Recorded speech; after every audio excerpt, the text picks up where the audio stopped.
What do you see? Most likely a blank region of the night sky. But don't believe your eyes. You're looking at thousands of glowing objects. However, the only way to see them was using Hubble. In 2012, scientists focused the telescope's mirror at a fixed point and left it in that position for 10 days. Hubble kept taking pictures, which were then combined. As a result, millions of ancient galaxies appeared in the photo. They would be impossible to see even with a ground-based telescope. And that's not the only time Hubble made people doubt what they see. However, its time is gone. Hubble's official program was completed in the summer of 2021, after 31 years in orbit. Although it's still operational, the machine will have to deorbit. And since Hubble cost hundreds of times more than any ground-based telescope, scientists and governments are debating whether such expensive projects are even necessary. In this video, we'll find out, can images taken by Hubble turn out to be a lie? What's the last thing it'll see? And most importantly, do we need such expensive telescopes in the future? Let's look at the pros and cons. How did this all start? Hubble was assembled by engineers from at least 5 different companies and institutions. George Marshall Space Center was given responsibility for the design, development, and construction of the telescope. Goddard Space Flight Center was given overall control of the scientific instruments and ground control center for the mission. The optics company Perkin-Elmer was commissioned to design and build the optical tube assembly and fine guidance sensors for the space telescope. Lockheed Martin Corporation engaged in the construction of the spacecraft for the telescope. Collectively, they devoted considerable efforts to, you won't believe your eyes, to collect gigabytes of blurry photos. You can't tell whether these are gas clouds or a painting by watercolorist Joseph Zbugniew. The truth is that in 1990, at the beginning of its work, Hubble's main mirror was afflicted with a spherical aberration. It means that the focus of light was shifted, and Hubble couldn't take and send clear pictures of distant objects to Earth. At that point, a $1.5 billion project was under threat. The mirror had to be fixed. 3 years later, a space fix-it team fitted Hubble with glasses, equipping the mirror with a corrective optics device so that the telescope could see better. The mission was one of the most complex performed up until that date, involving 5 long extravehicular activity periods. But that didn't remove the need to send maintenance teams into space. In 1999, 3 out of 6 orientation-maintaining gyroscopes failed. And just 2 weeks before the launch of the repair shuttle, the 4th gyroscope failed. Hubble lost the ability to focus on objects and was entirely useless for some time, until the expedition replaced all 6 of Hubble's gyroscopes, a fine guidance sensor, and an onboard computer. There were 5 such expeditions, and they would be impossible if the engineers didn't originally design Hubble to be maintained in space. However, for the same reason, the telescope got more expensive even after entering orbit, sending blurry images. Do we need another one? I guess that's an argument against Hubble. But what about its accomplishments?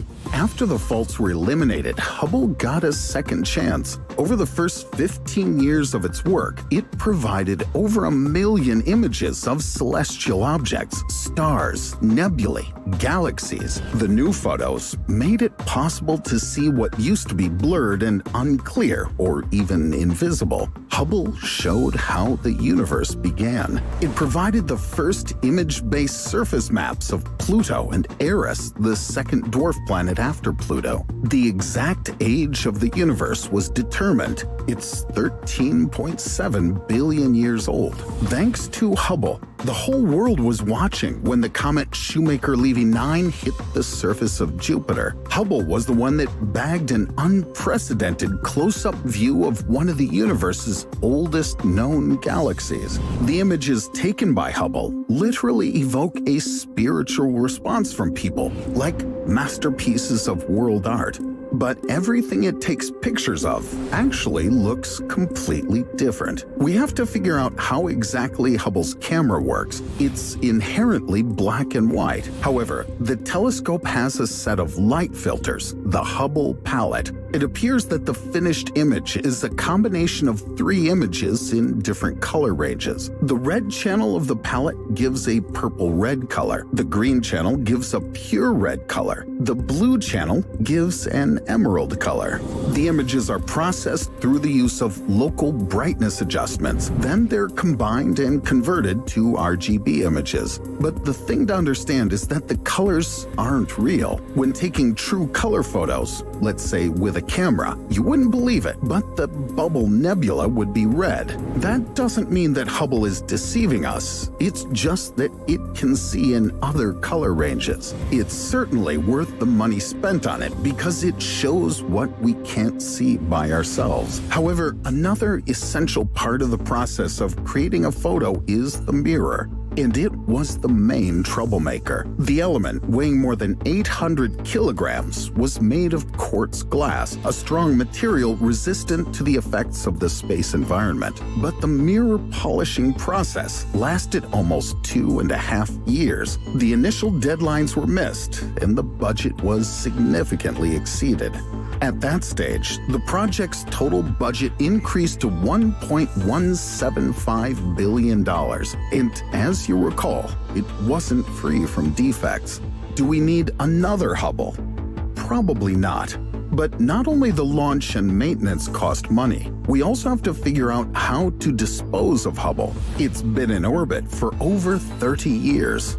And although NASA states that the telescope is in excellent technical condition, its successor is waiting in the wings. It will be the James Webb, scheduled for launch in December 2021. Yes, Hubble's official program has been completed, but it will remain in orbit until 2030.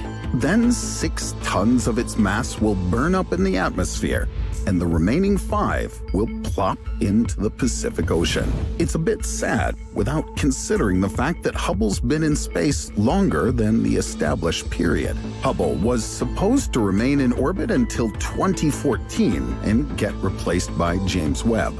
But the considerable over-budgeting and the slippage in Webb's construction schedule forced NASA to postpone the anticipated launch date, so Hubble had to stay in orbit. In June 2016, its program was officially extended for 5 years. For the continuation of the mission, funding of over $190 million was allocated. And now all those billions will be drowned in the ocean, which is also environmentally unfriendly. Here, opinions may differ. Some would say we can manage without images of comets or nebulae. And I agree, we'll be fine without it as humanity. But as explorers, eternally thirsty for knowledge, we can't do without things like Hubble. So my vote is definitely yes. And yours?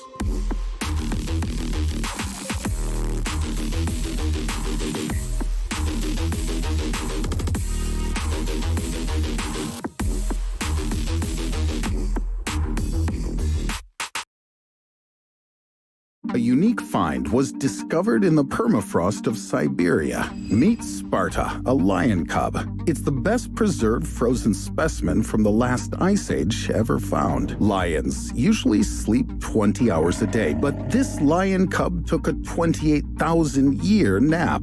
Despite this, it has well-preserved fur, internal organs, skeleton, and even whiskers. But most importantly, the cub may still hold some of its mother's milk inside it. Thanks to it, scientists will be able to determine what the lion cub's mother used to feed on. For many years, the information concerning what lions could eat under the harsh Siberian conditions remained a mystery. But there's a downside to such finds. Exploring the ice mountains of Siberia, scientists can encounter not only perfectly preserved creatures, but also perfectly preserved viruses. And the worst part of it is that, unlike a lion cub, viruses can recover on their own. In this video, you'll find out, will we be able to see a living mammoth? What kind of menace has the Siberian freezer kept for us for years? And should we oppose the research missions to Siberia?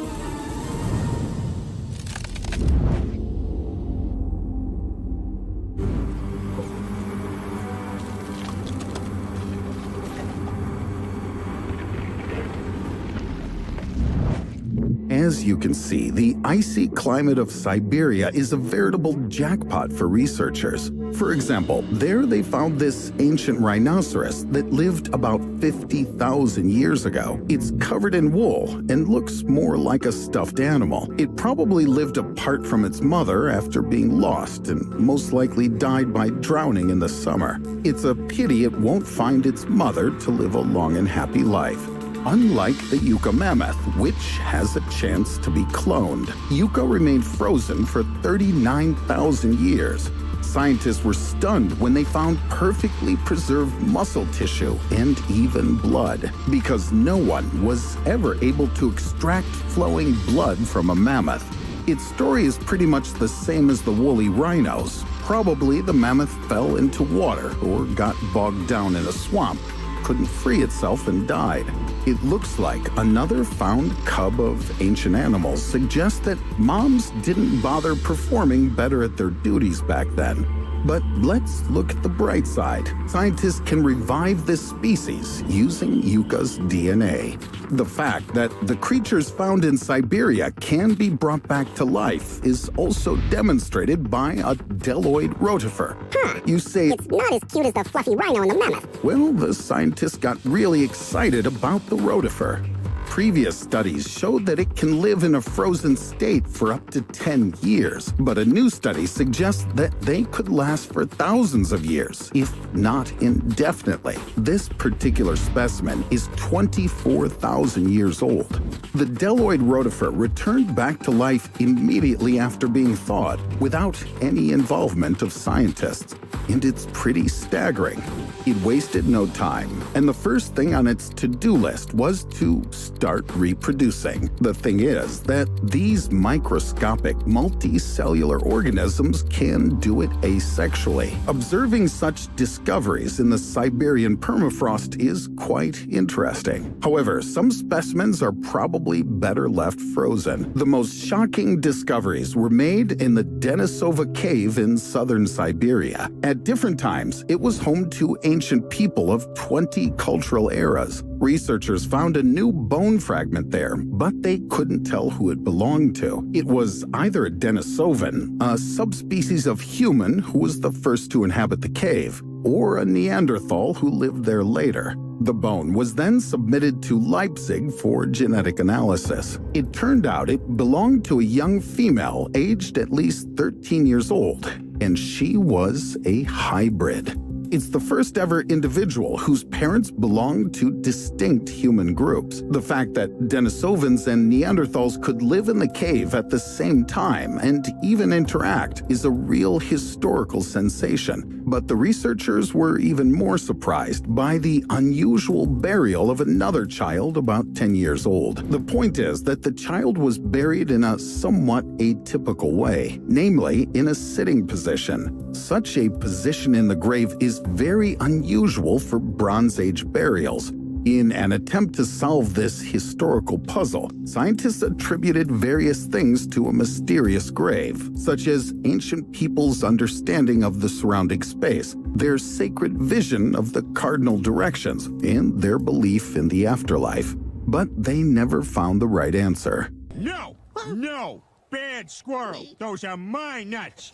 My nuts! And here's another question. Is it ethical, even for scientific purposes, to invade a human burial site? Moreover, we don't know what will happen if scientists thaw out the grave of a person who was, for example, seriously ill.